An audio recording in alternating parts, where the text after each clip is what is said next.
Hello friends, let's start today's class. चलिए आज का क्लास चालू करते हैं और आज के क्लास में हम डिस्कस करेंगे सिलेबस क्लास 9 और 10 के बारे में। इससे पहले हम लोग सिलेबस ऑलरेडी डिस्कस कर चुके थे क्लास 11 का, क्लास 12 का।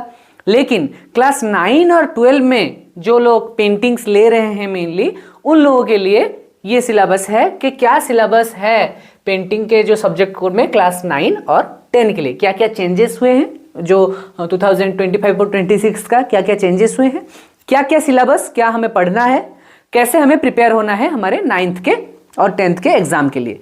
ये कंबाइंड वीडियो होगा 9 और 10 दोनों के लिए। तो जो लोग 9 का फर्स्ट हाफ में जो 9 होगा वो 9 वाले देख लें, और जो सेकंड हाफ में 10 होगा तो 10 वाले उसको थोड़ा फॉरवर्ड करके आधे में से आगे देख सकते हैं 10 का वीडियो। मेनली हम इसमें क्या देखने वाले हैं कि जो पेंटिंग्स इलेक्टिव ले रहे हैं 9 में और 10 में, जैसे हम क्लास 11 और 12 में पेंटिंग को इलेक्टिव लेते हैं, वैसे ही 9 और 10 में भी हम पेंटिंग को इलेक्टिव ले सकते हैं। और जो लोग ले रहे हैं उनके लिए क्या क्या सिलेबस है थियोरी में और क्या क्या सिलेबस है प्रैक्टिकल में, चलिए देखते हैं। ओके ना, ये तो मेनली वही जो एनईपी के बारे में है, थोड़ा कैसे एनईपी में आर्ट इंटीग्रेटेड किया गया है, क्या हुआ है, इसके बारे में मेनली है कि कैसे कैसे आप आर्ट पढ़ने से आपको क्या क्या एक्सपीरियंस होने वाले हैं, है ना, इसके बारे में मेनली डिस्कस किया गया है। लेकिन जो हमारा जो डिस्कशन का जो मेन पॉइंट है वो है कि हमारा जो थियोरी है उसमें हमें क्या क्या पढ़ना होगा और जो प्रैक्टिकल है उसमें हमें क्या क्या पढ़ना होगा। तो पहले स्टार्ट करते हैं क्लास 9 से। सो हमारा सब्जेक्ट कोड 049 सबके लिए ही है, पेंटिंग का 049 क्लास 9, 10, 11, 12 दोनों चारों के लिए ही है। जो हमारा प्रैक्टिकल होगा वो 2 आवर्स का होने वाला है, मैक्सिमम मार्क है 30 नंबर, जो सब में होता है 30 मार्क्स।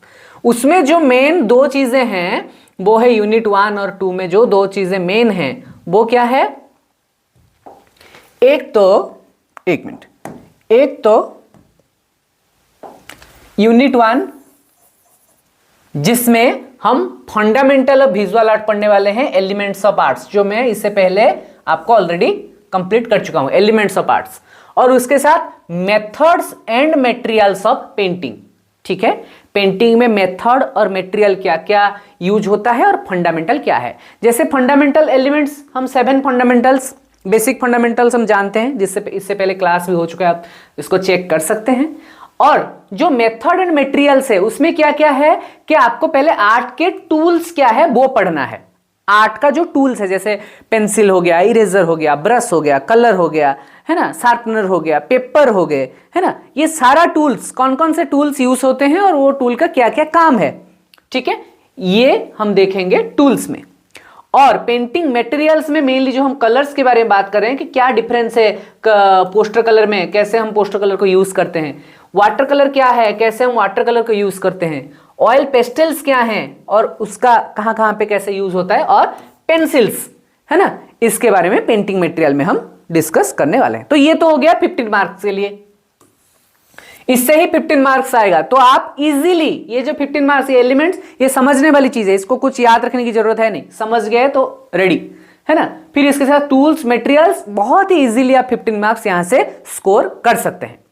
बाकी रहा story of Indian art unit 2, जो मेनली है आर्ट के हिस्ट्री के बारे में, है ना, आर्ट का जो हिस्ट्री है, इंडियन आर्ट का जो हिस्ट्री है उसके बारे में है।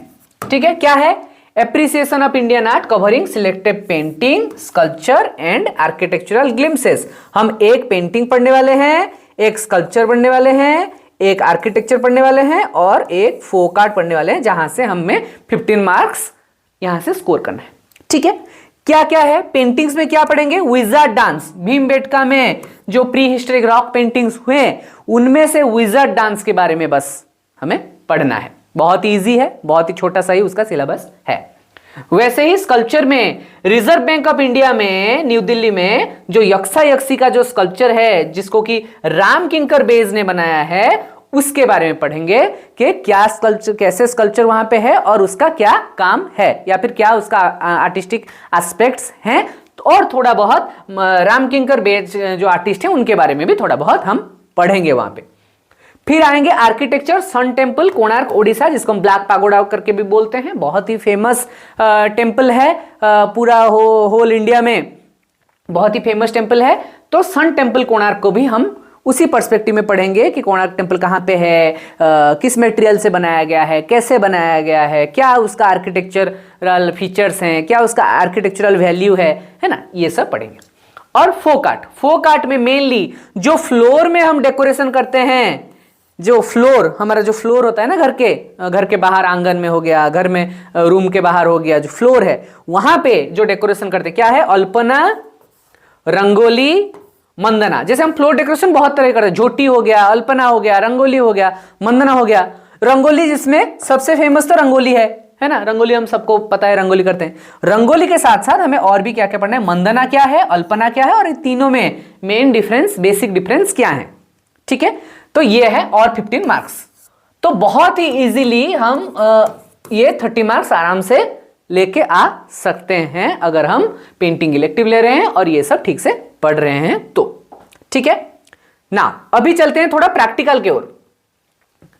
प्रैक्टिकल 70 मार्क्स का है, ठीक है, प्रैक्टिकल 70 मार्क्स का है, जिनमें से 50 मार्क्स आप ऑन पेपर एग्जाम देंगे प्रैक्टिकल के एग्जाम में। जो 50 मार्क में से जो 50 मार्क क्या आएगा कि आपका स्टिल लाइफ ही आएगा 50 मार्क्स का। तो मेनली आपको जो प्रैक्टिस करना है वो स्टिल लाइफ का प्रैक्टिस करना है, क्योंकि हमारा एग्जाम स्टिल लाइफ का होगा, स्टिल लाइफ स्टडी, ठीक है। आपके सामने कुछ सामान रखे जाएंगे, उसको आप देखेंगे और काम करेंगे। उसमें जो मार्किंग का डिवीजन है, कैसे कैसे मार्क मिलेगा, accurate drawing with proper composition of objects. आप जो भी देख रहे हैं कितने एक्यूरेटली उसको ड्रॉ किए, उसके लिए 15 marks. Compositional arrangement due to emphasis on the subject matter. जो कंपोजिशन आपके सामने बैठा है, जब भी आप ड्राइंग कर रहे हैं उसको कंपोजिशन में कितना एम्फासिस दे रहे हैं आपके सब्जेक्ट को, कितना अच्छे से एम्फासिस दे पा रहे हैं, उसके लिए 15 मार्क्स। ये तकरीबन दोनों तकरीबन सेम ही है, बस आपको ये देखना है कि सब्जेक्ट के ऊपर आप कितना एम्फासिस दे रहे हैं और साइड जो कंपोजिशन है उसमें क्या दे रहे हैं। फिर treatment of medium of appropriate colour scheme in still life. जो भी स्टिल लाइफ हो रहा है उसको आपको कलर में करना है, तो आप जो कलर में कर रहे हैं, जो भी कलर यूज करें उसका मीडियम में कैसे उसका ट्रीटमेंट आप कितने अच्छे से कर रहे हैं, उसके बारे में 10 मार्क्स है, मतलब कलर के लिए और 10 marks. Originality, creativity, overall expression. एक ओवरऑल एक्सप्रेशन क्या है, या फिर थोड़ा क्रिएटिव कहाँ पे क्या आप इनपुट दे पा रहे हैं, कितना ओरिजिनल है, आप किसी को देख के आपका जो एंगल है वो चेंज नहीं हो रहा है, उसके बारे में और 10 मार्क्स है। तो ये टोटल हो गया आपका 50 मार्क्स। ये 50 मार्क्स हो गया। 50 मार्क्स प्लस 20 मार्क्स ये है, क्या है, इंटरनल असेसमेंट, जिसमें आपको मेनली पीरियोडिक टेस्ट के जो 3 पीरियोडिक टेस्ट होगा उसका जो बेस्ट 2 काम होगा। जो भी पीटी टेस्ट आपके होंगे प्रैक्टिकल के, उनमें से 2 अच्छे काम के लिए 10 नंबर, और पोर्टफोलियो, पोर्टफोलियो में आपको 10 बहुत ही बेहतरीन काम आपके पोर्टफोलियो में रहेंगे, वो 10 नंबर। तो ये हो गया 70। 70 प्रैक्टिकल में आ गया, 30 ये आपका 100 मार्क्स का एग्जाम हो गया। और ये जो प्रैक्टिकल है उसके लिए आपको मिलेगा 3 आवर्स, ठीक है। तकरीबन हाफ सीट का ही पेपर रहेगा या फिर A3 का पेपर रहेगा, उस हिसाब से मान के चलिए। तो ये था अपना क्लास 9 का। अभी चलते हैं क्लास 10 की ओर। क्लास 10 में क्या क्या है वो देख लेते हैं। ये आप एक बार देख सकते हैं कि क्या क्या हम कैसे पढ़ने वाले हैं, कैसे स्टडी को कैसे बिठाया जाएगा, कैसे ड्रापरी रहेंगे, कैसे सिंपल ऑब्जेक्ट्स रहेंगे, कैसे वारली, मधुबनी, अल्पना, रंगोली, ये सब के बारे में क्या होगा, है ना। ये थोड़ा आप खुद ही देख सकते हैं, ठीक है ना। ये जैसे कि आपके जो पोर्टफोलियो सबमिशन है, पोर्टफोलियो कैसे 3 स्टिल लाइफ, 3 कंपोजिशन आपको करके देना है पोर्टफोलियो सबमिशन में, ये सारा आपको देखना है। फिर हम चलते हैं कहां, 10 की ओर। वही सेम स्ट्रक्चर है 10 का भी, कंप्लीटली सेम स्ट्रक्चर है, बस चीजें थोड़ा बदल गए हैं। क्या बदला है, ये 15 marks same as usual same, ठीक है। 15 मार्क्स सेम, पूरा सेम है, बस आपको याद रखना है, ठीक है। पूरा सेम है 15 मार्क्स। जो यहां पे पेंटिंग्स, स्कल्पचर, आर्किटेक्चर और फोक आर्ट, इसमें थोड़ा जो जो ऐड हुआ है उसके बारे में आपको मैं बता रहा हूं, पेंटिंग में अजंता गुफा में जो बोधिसत्व पद्मपाणि का जो पेंटिंग है ये पढ़ना है, उसमें हम विजार्ड डांस पढ़े थे, यहाँ पे बोधिसत्व पद्मपाणि अजंता। स्कल्पचर में लायन कैपिटल, जो हमारा नेशनल एम्ब्लेम जो लायन कैपिटल है मौर्यन पीरियड में जो बना लायन कैपिटल, उसके बारे में स्कल्पचर में पढ़ेंगे। आर्किटेक्चर में कैलाशनाथ टेम्पल जो कि एलोरा महाराष्ट्र में है, उसका क्या आर्टिस्टिक फीचर्स है, क्या आर्किटेक्चरल वैल्यू है, वो देखेंगे। और इंडियन फोक आर्ट में वहां पे हम फ्लोर डेकोरेशन में अल्पना, रंगोली और मंदना पढ़े हुए थे, यहां पे हम प्रॉपर फोक आर्ट पढ़ रहे हैं मधुबनी एंड वारली। ठीक है, तो तकरीबन अगर हम देखें तो 9 और 10 में बहुत ही सिमिलरिटी है। ये 15 मार्क पूरा सेम, ये जो ऊपर यहाँ पे जो 15 मार्क्स है ये पूरा सेम ही है। ये 15 मार्क्स का जो आर्ट हिस्ट्री है यही थोड़ा सा चेंजेस हैं। और जो हमारा प्रैक्टिकल है उसका मेकिंग तो सेम है ना, इसका मेकिंग सेम है, वही 15 मार्क्स। एम्फासिस दिया, सब्जेक्ट को कितना एम्फासिस दिया है वो 15 मार्क्स। कलर का ट्रीटमेंट 15 मार्क्स। और ये जो पहले हमें क्या वहां पे क्या होता था, पहले आप कितना स्टडी कर पा रहे हैं उसका एक 15 मार्क्स था, यहां पे 15 मार्क्स सीधा आप कितना इमेजिनेशन में, क्योंकि आपका कॉम्पोजिशन है, इस बार आपको इमेजिन करके करना है। स्टिल लाइफ में क्या होता था, आपके सामने एक स्टिल लाइफ बैठा हुआ था, आप देख रहे थे, कर रहे थे, लेकिन यहां पे क्या है, कॉम्पोजिशन है। तो आपको एक टॉपिक दे दिया जाएगा और टॉपिक के बारे में आपको सोच के काम करना है। ठीक है, सोच के काम करेंगे, जैसे कि सिंपल कंपोजिशन वाटर कलर या फिर पोस्टर कलर, पेस्टल कलर में बनेगा। Subject of sketching from life and nature, ठीक है, लाइफ एंड नेचर से करेंगे। ऑल्सो आप कुछ सेमी एब्स्ट्रैक्ट या फोक आर्ट फॉर्म को भी ले सकते हैं। ठीक है, उसमें 15 मार्क्स कंपोजिशनल अरेंजमेंट, आप कैसे कंपोज किए हैं। अगर मैं मार्केट सीन की एक एग्जाम्पल के तौर पे अगर मैं मार्केट का सीन ले रहा हूं तो मैं कैसे मार्केट सीन को दिखा रहा हूं, कंपोजिशन क्या है।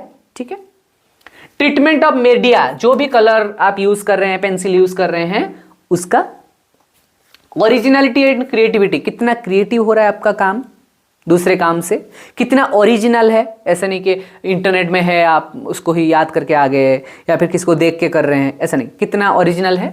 और ओवरऑल इंप्रेशन, तो ओवरऑल इंप्रेशन ओरिजिनल ये के लिए 20 मार्क्स और इसके लिए 30 मार्क्स। ठीक है, पहले क्या होता था, ओरिजिनलिटी, क्रिएटिविटी, ओवरऑल इंप्रेशन के 10 नंबर था, ये ट्रीटमेंट के लिए 10 नंबर था और वो 2 स्टडी के लिए था, लेकिन यहाँ पे 10 में ये थोड़ा सा चेंजेस है। ठीक है, पीरियडिक टेस्ट से वही पीरियडिक टेस्ट है, 2 काम, वहां पे 3 काम थे, यहाँ पे 2 काम पीरियडिक टेस्ट से। और पोर्टफोलियो में 10 अच्छे से किया हुआ कंपोजिशन काम। ठीक है, तो ये आपका हो गया 50 मार्क्स, जो कि वही 3 आवर्स का है। और सबसे बड़ी बात यह है कि अगर आप ये सब यहाँ पे कर रहे हैं, यहाँ पे ये सब कर चुके हैं और आप 11th और 12th में पेंटिंग ले रहे हैं, तो आप 11th के आधा सिलेबस को 9 और 10 में खत्म कर चुके हैं। आप जब 9th और 10th में जितना थियरी है 11th में सेम थियरी है, तो आप ऑलरेडी 9-10 में उसको आधा कंप्लीट कर चुके हैं।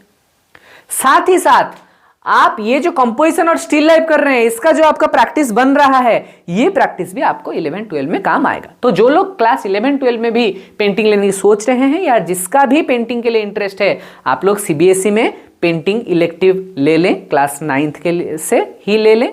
ठीक है, साथ में ये आपको बहुत सारा एकेडमिक जो पॉइंट ऑफ व्यू से जो प्रॉफिट या फिर जो एडवांसमेंट देगा, वही सेम चीज़ 11-12 के लिए आपको हेल्प भी बहुत करेगा, आप कम मेहनत में ज़्यादा स्कोर कर सकते हैं। सो इसमें अगर कुछ डाउट है आप मुझे कमेंट सेक्शन में बताएं। ओके, और अगर आपको वीडियो अच्छा लग रहा है तो लाइक करें, शेयर करें और सब्सक्राइब करें। थैंक यू सो मच, मिलते हैं नेक्स्ट क्लास में।